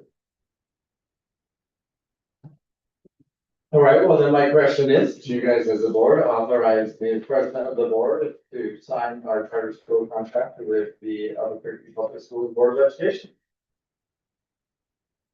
May I have a motion? 5 years. 5 years. May I have a motion to approve me signing this contract? Motion. I'll second it. Do we have any additional discussion? You ready? I have not yet, but I will before I sign it. Okay. Absolutely. I tell my clients to read it before they sign it, so I will do the same. All right. Yeah, I feel like you and not Janine on something. You must have. I see people do it and I cringe. So only question I have about this, wasn't there some sort of a transportation thing that we were really concerned about? We don't have We don't have a choice, but what was that, what was the, the money that we should get from them, or we don't. to pay for? Yeah. Okay, Transportation is still an issue. I mean, what the contract says is that the school has agreed to provide student to and from transportation. But it is up to our district. We have to negotiate with our local district in order to get that to and from transportation. So that continues to be an issue. I actually did talk to the transportation department at PED at spring budget workshop last week. And said what are our options, because our district will not negotiate with us. They're not budging. Our schedule is different than their schedule, our school day is different than their school day. right. Unless I agree to make our schedule and our day mirror theirs, they're not able to provide transportation. So what are our options? And he said that the guy that I spoke to at PED said that he was gonna look in to see if there were any options for us to contract with a different company for our morning transportation, since APS is unable to provide that to us. I don't know if it'll get any traction, but I keep pushing the conversation wherever I can. Or do we get funding? Well, the funding does not come to us, the funding goes straight to APS, and so we had to pay $10,000 originally to establish busing. But then once that first year was done and we paid that initial amount for that first year, then everything flowed directly to APS. Right, are they getting funding now for busing we're not getting? Yeah. So. Yes. Well, the question is, how do we get it? I've gone that route, they said, sorry. And I said, just give me the money, I don't care, just have it flow through us, but the state law doesn't allow for that. And so what we would do through this PED guy, if we could make something happen, and say, okay, we found somebody else, and then we tell you, yes, now wrap those funds to this person. So what would have to happen is that the APS would have to agree to subcontract this other company to provide the transportation to us, and they would have to pay for that. And I don't think they're gonna do it, but they may. But that's essentially what would happen. This week we'll get through, too soon, too sweet. Yeah.